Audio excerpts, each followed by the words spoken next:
Hello one and all. Today we are going to see binary operator overloading in C++. Binary operators are the operators which works on two data elements which are called as operands. The representation of binary operators is like this. First operand, the operator followed by the second operand. If you want to store the result of this expression, the syntax is like this. Result is one of the variables which you have declared in a program equal to this assignment operator, first operand, the operator and the second operand. So the binary operator is an operator which works on two operands, evaluates the expression and the result can be displayed. So these are some of the types or the categories of binary operators: multiplicative, additive, shift operators, relational operators and so on, out of which we are going to focus on additive, multiplicative and shift operators. To begin with, we'll start with binary plus operator overloading. Let's say we are having one class in which one integer variable is there, and using objects we are going to perform the operator overloading. So as you can see in this slide, number is a class, n1 and n2, these are the two variables, that is nothing but an object. We'll take the values for these objects using a normal member function, and these two objects we are going to add using binary plus operator.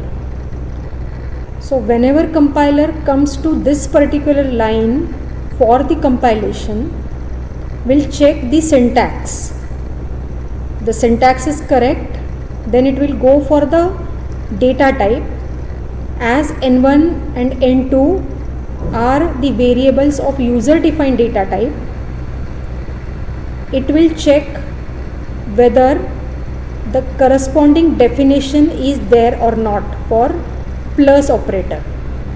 So let's say this is the definition for binary plus operator overloading.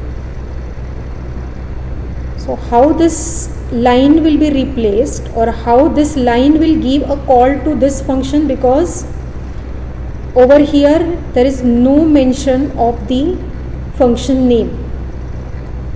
In case of operator overloading, the compiler replaces the expression with the line like this in this particular example, as n1 dot operator plus is the operator which we want to overload, followed by the second operand. So at the time of compilation, this n1 plus n2 expression is been replaced by compiler as a normal function call. So operator is a special keyword which will act as a function name in case of operator overloading.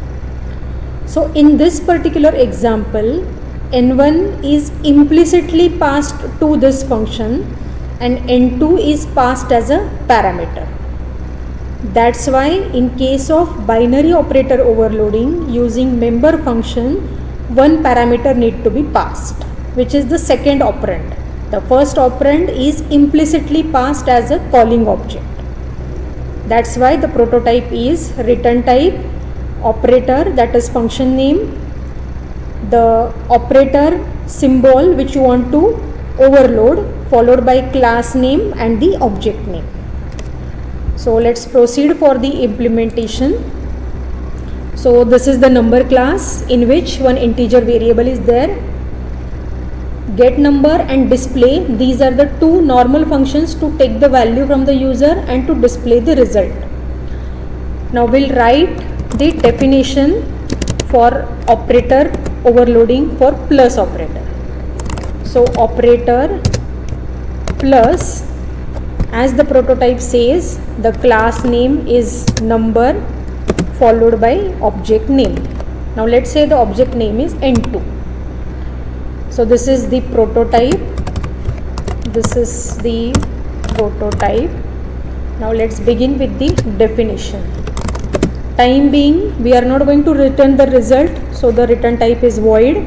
Later on we'll make the changes.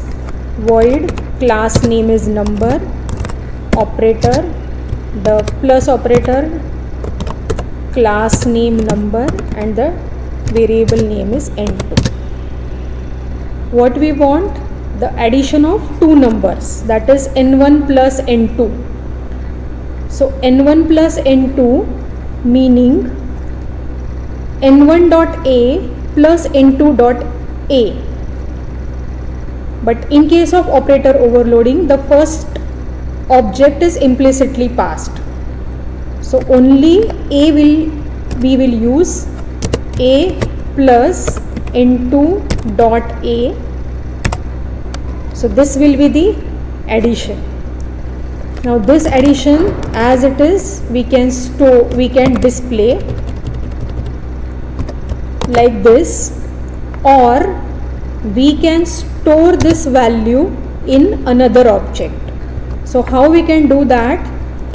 We will create one more object as, let's say, n3, and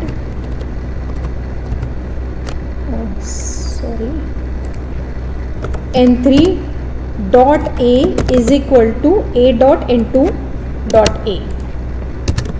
Cout n3 dot a. So this is to display the result in the function definition itself. Now we'll go to the function call. Let's say two objects we have created. We'll take the values for these two objects from the user using our user defined function getNumber. So two numbers we have taken from the user, n1 plus n2. So this expression is nothing but the function call to the binary operator plus. As I have told earlier, this function call will be replaced by n1 dot operator plus n2. n1 is implicitly passed, so here this a represents a of n1 object and n2 is passed as a parameter. So this parameter represents n2 and n2 dot a is nothing but the second operand. The addition we have performed, the result we have stored in n3. Now let's check the output. Now in this particular case, the output we have displayed in the function itself. We have not returned the result. So let's enter the first number. The first number is, let's say, 1. Second number is, let's say, 2. The addition is 3. As you can see in the console window, the addition is 3. Now let's say I want the result to be displayed in the main function. So how I can do it? Result equal to n1 plus n2. These n1 and n2 are the objects. These values, the addition of these two will be the object only.